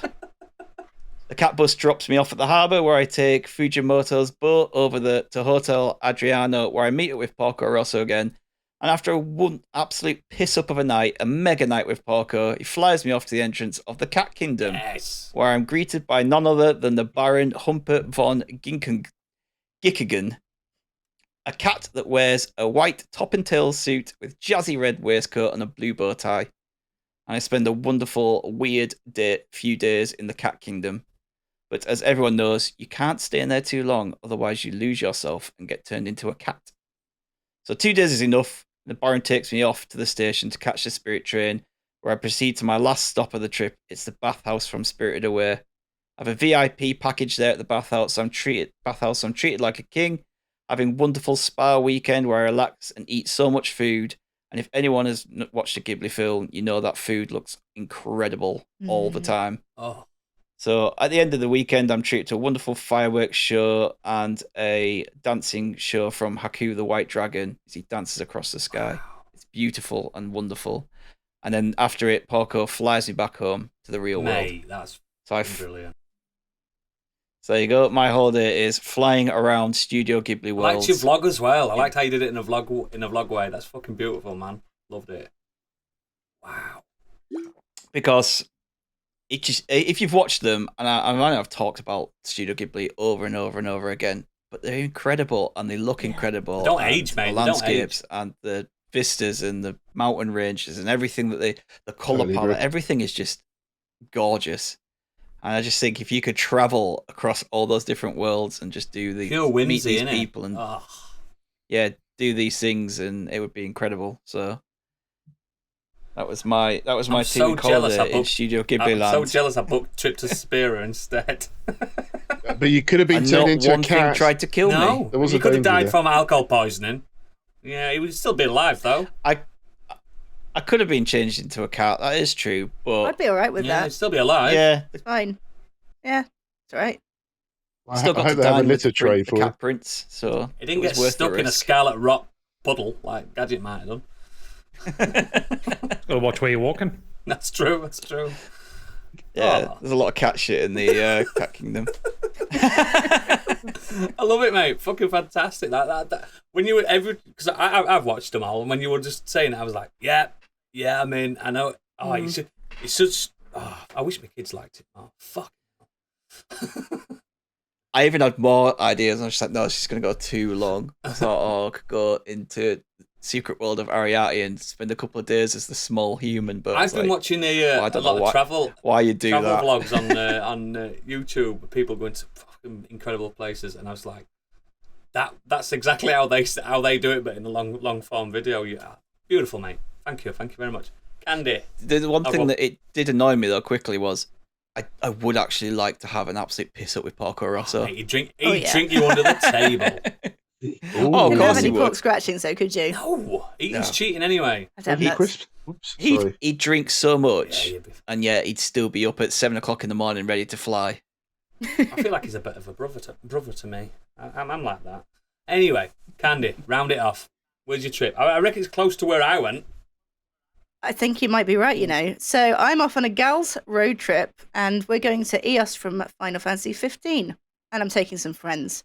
I'm taking Disney's Ursula, King Valkyrie, Adele, who is real, by the way, just in case you don't know. I thought you meant Sorceress Adele from Final Fantasy 8. No, actual Adele is in... Chasing Pavements Adele. Whinging singer, yeah. Queen Maeve, and I have to bring a Final Fantasy character, so Tifa's coming with us as well. We all like a drink, we all like a laugh, we're just 6 queens on the road causing chaos and breaking hearts. And imagine it's kind of like a hen do, but we're all at the stage of life where ideally we just like to be in bed by about midnight. And the reason we're off to Eos, like, you can say what you want about Final Fantasy 15's story, and possibly deservedly so, but you can't really deny the beauty of some of the locations in the game. Oodles, I know you must have played it. Has anyone else? 15. I think it's fantastic. Yes, stunning. I thought it looked great. I love the game in general. I don't know why people slag it off. It's fucking fantastic. Yeah, I agree. It's fine. It could have done more. It was fine. But anyway, no, as I said, so this is going to be a road trip. So our main mode of transport will be the convertible car that you see in Final Fantasy 15. Yep. So it may have to be a modified version. It'll have to be a 6-seater. We take it in turns to drive. Ursula might not be able to. Not sure. I reckon Ursula's constantly sloshed. Yeah, me too. That's why I want to bring her. Always pissed. Pissed. So let's put her on. She can navigate. No, she'll get lost. In control of the. It's fine. That's part of the fun of the road trip. Put Ursula in the fucking boot and leave her in there until you get somewhere. She's a terrorist. No, she can put the bangers on. That's fine. She's in charge at radio. So first, yeah, exactly. So first day, we're flying off the fortnight bus. We're flying into the city of Insomnia, and this is a sprawling, futuristic metropolis that could be compared to Tokyo. You can't really explore it in the game, but if you watch Kingsglaive, which is the movie accompaniment that they sort of force you to watch it, before playing Final Fantasy 15, because they couldn't really be asked to put it in the game. It's a typical sort of city, business area, executive restaurants, street food bars, all of that. And we'll be spending our first evening in the casino. Ursula's going to lose all of her money, but she'll pull a local businessman. He'll just replace all that money and more, just in exchange for a quick fumble in the car park. I bet Ursula goes all night as well. Yeah, probably. You'd lose track of her, wouldn't you? As we say in Yorkshire, she's a warman. That means she's feisty. She's a queen. Next morning, right, we're collecting our rental car and we're off for a nice beach day in Golden Key. Golden Key is a small Caribbean-like beach. It's got white sand, crystal blue sea, palm trees, an excellent fishing spot, and it's got a little seafood restaurant at the end of the most expensive restaurant in the game, may you add. Oh, but it's so pretty, though. Perched just above the sea. Oh, watch that sun go down. A demanding little cat that would constantly wants to be fed. Oh, I love that cat, though. I forgot about the cat. Even better. More points. So Valkyrie would grab us a barrel of beer and some sandwiches from the restaurant. We'd spend the day on the beach.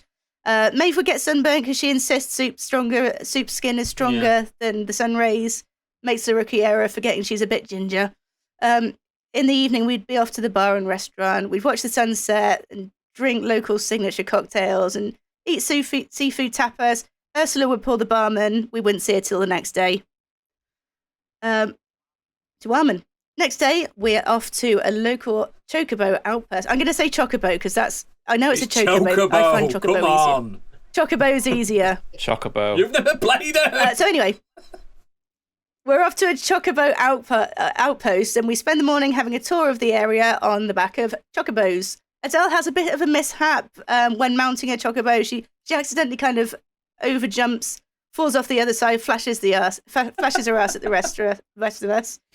Valkyrie's feeling fairly confident in her riding skills. She takes her chocobo for a bit of a spin around the racetrack. The rest of us have chocobo egg omelettes and Gishel greens for lunch. Oh, no. Before we head off, Ursula emerges from one of the barns covered in hay and feathers, and we just don't ask. So that evening, we're heading to Lestalem, and Nice. Lestalem it's kind of like other locations in the game. It's kind of based upon a real world location. So it's like a bustling city. It's got markets, cafes, street seating, and alleyways full of locals It's like milling around. Istanbul, but with a massive reactor behind it. Yeah, well, we won't be visiting the reactor. We haven't got time. Is run by women, isn't it? That's the cool thing about it. So cool. I forgot about that. Is it? it? The whole city is run by... I remember that it's powered from those crystal The men shards. stay at home and the women go to work. Oh, fuck's sake, well, it doesn't sound so good now. Anyway, but I think it's kind of... To me, I would say it's like based on Cuba. But yeah, Istanbul's a good comparison. So we're just going to spend the afternoon walking around the street markets. Tifa will find all sorts of local exotic alcohol to take home to a bar. One of the street vendors will offer Ursula a sample of his organic sausage, and she'll let us know that she'll catch up with us later. We spend the evening dancing to a local band who are playing on the street corner. Adele asks if they know the song Hello, and they do. So we'll have a bit of a karaoke, stay in the local hotel before heading off for a couple of days of pampering in Alticia. To get to Alticia, we need to take a boat from our previous location of Golden Bay. So we drop off the rental car to the local Avis or whatever they got there. And while the waiter just comes springing out of a local caravan asking Ursula why she's not wearing the ring that he gave her. Alticia is one of the most stunning locations in a game I've ever seen. Obviously it's based in Venice. Based on Venice, if Venice wasn't so old and crumbly. Smelly. So it's kind of like, imagine if Dubai recreated Venice in peak luxury level. That's it. You know, clean marble, no litter, just a modest use of gold, polished wood, hotels like the Ritz, all that absolute peak of luxury, basically. So like Venice, there's no roads, just paths and rivers where you can take a trip on a gondola. Top-end shops, restaurants, street cafes, and at night the city is lit just by Vivienne candlelight. Westwood shop as well, isn't there? Literally in the game. There actually is. Her wedding dress is Luna Freya's wedding dress is Vivienne Westwood. Weird game. I forgot that. That's cool as fuck. Weird game. I know, isn't it? That is really cool. I forgot. So in the morning, we're just going to have a nice night there. In the morning, we do a bit of fishing in the harbour. We take our catches to a local restaurant. They prepare the fish for dinner whilst we did a bit of shopping. Drop off our shopping at the hotel, have an early dinner at the restaurant we drop our fish off at, and then we'd head to the Colosseum for a bit of violence and a show. Ursula would head off to get us all some popcorn. We notice she's been gone a while. We look up at the Jumbotron. She's there getting off with a security guard. She tries to get to the changing rooms. That's just as far as she got. So we'd all cheer and clink beers. And then on our final day, flight home's in the evening. So we'd spend the rest of the day in Alticia Hotel Spa. Mojitos, cucumbers, on the eyes, the lot. Ursula asked the masseuse if they know what a happy ending is. And we'd all exchange our photos, upload the girls' trip to Instagram with the caption, "How was your Monday?" Nice. So that's my trip. And I'm so disappointed I can't actually go on this trip. It sounds like an absolute banger. Ursula, Queen of Queens. She sounds like a She's banger. I'm telling you. Absolutely. Yeah. I love that. I love that. And the fact that, I mean, when you were at Alticia, I wouldn't recommend fishing too much because there's a Leviathan in the water, remember? Well, you don't go too deep.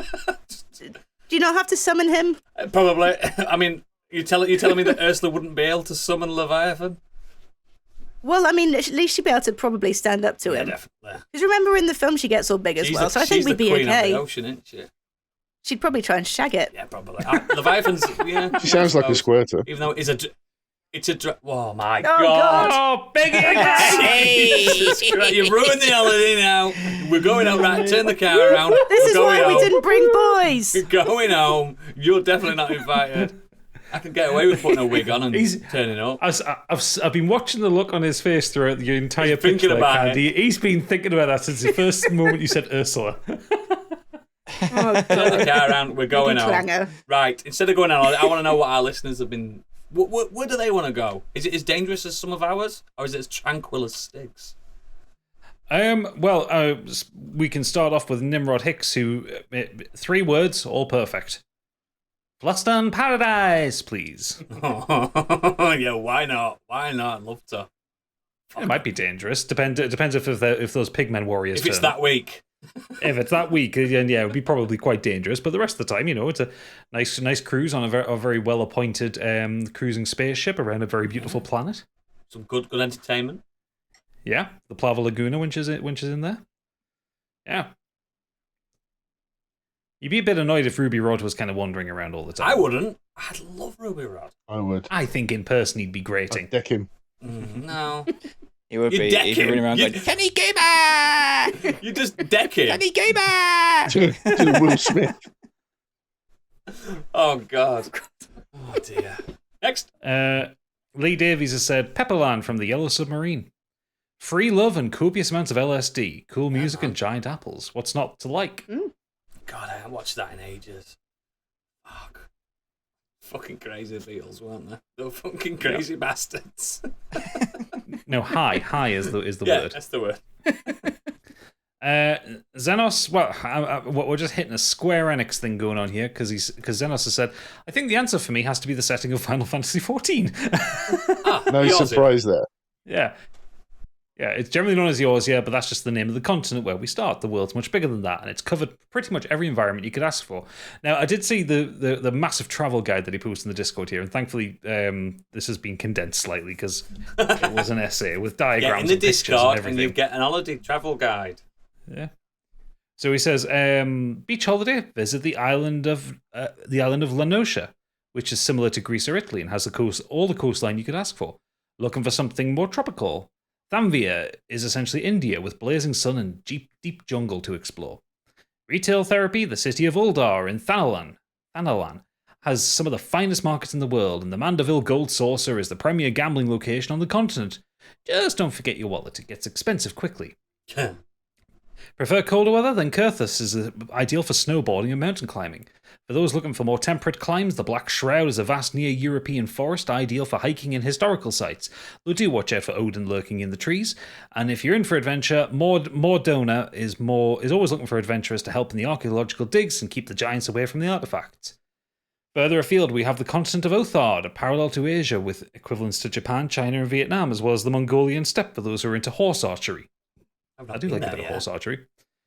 Charlian is an academic Switzerland in the northern seas whose research archive is nothing less than a city-sized archaeology designed to keep every species they're studying comfortable no matter where in the world it came from. And if you're feeling really exotic, we've got a parallel dimension where the world took a different turn a century ago and nothing is quite the same since the night stopped falling. And of course, there's always the restaurant at the end of the universe to round off your trip, and that last bit is not a joke. Wow. There's more to this game than that meets the eye. It only takes about 500 hours to get there. Yeah, so you've got to keep you paying for it. Yeah. I'm running out of levels. I was going to say, you still playing levels. that? I started another character because I wanted to keep playing it for free. And last up we have Ray. He said, I'm thinking, is it a grand summer getaway? I'll start that again. I'm thinking, if it is a grand summer getaway, why not travel somewhere crazy and grimdark to have a different kind of holiday? I am, of course, talking about the Imperium of Man from the Warhammer 40,000 universe. As an empire, it stretches across half the galaxy. The entire galaxy. Half the galaxy now, but we would rather not talk about that.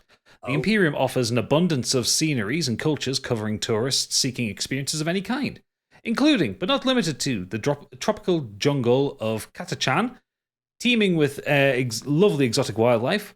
Or maybe you prefer somewhere cooler. What about the icy planet of Fenrir? Give yourself a survival challenge to see if you can live to join the Space Wolf Legion. Or if you're more of a city folk, then Necromunda can be the place. Sounds Typical lovely. Imperial typical Imperial Hive cities can be found here with some charming locals, or maybe Nostromo, nothing to do with some old cargo ship, a planet-sized Gotham, both figuratively and literally, the entire world shrouded in perpetual darkness all year round, and finally saving the best from last, go to Oliensis for a big party. After all, it is owned by Slaanesh. I heard she is one hell of a partier. I have to stop here or this feedback would be awkwardly long. To sum it up, Imperium of Man, breathtaking views, literally in Necromunda, a strange plant and animal life, lovely people, and Xenos, and crazy parties, truly a summer destination. Are you interested? Sure, why not? Give me a bolter and send me after the orcs. Did you recognise some of those names, Gadget? Yes. Glad you're in on this episode. We've had Warhammer before and we were all just going, I just couldn't live anywhere called the Imperium. It sounds very imperialist. Everyone seems to want to go to places that want to kill you. Funnily enough, Oodles, in Warhammer 40k, yes, it's a big empire owned by an emperor. Sounds like it, doesn't it? Sounds like it. 40,000 years into the future, there is only war. Which is probably realistic. It's probably realistic. That's the scary thing. There's space hulks and everything. Necromunda's a fun one because those Imperial cities, it's kind of like the dirtiest, grittiest cyberpunk kind of thing because they're just like buildings stacked on top of each other and like deepest, darkest. There's a Necromunda game came out recently which is supposed to be quite good for that, like the visual style of it. There's too many of those Warhammer games, and then there's Warhammer games that are not in future. There's Warhammer in the past. Yeah, Warhammer Fantasy. Crazy. I can't keep up. But brilliant. Is that everyone's feedback? That's everyone's feedback. Fantastic. So, as always, links to all our extracurricular activities are in the show notes and at modernescapism.co.uk, and please consider becoming a patron to help support our endeavour. Next week, it's the final part to our summer theme. And hopefully, because we stopped doing it, the weather gets better, as in cooler, because we basically influence the world now, don't we? So yeah, it'd be nice. But yeah, next week we'll be tackling the summer heat, literally. We're going to discuss our favourite media that had an intense heat about it. So, you know what we talked about, like, I don't know, Sunshine the film. Basically, it captures what the heat is in a gaseous star. So, yeah, that kind of thing. That's what we're going to do next week. So, for everyone that's not a patron, you guys have got to leave now. We're kicking you off the plane. But for our patrons, we're going to meet us back in the VIP lounge, the green room. So, for everyone else, good night. It's been a podcast. Bye. See you later. Bye. Hey.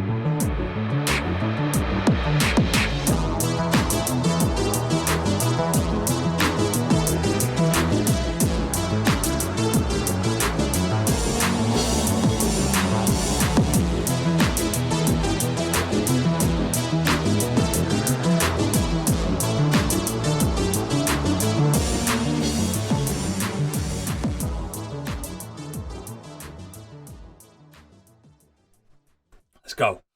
Ah! I have to get my head into game. Not hungover. Oh God, so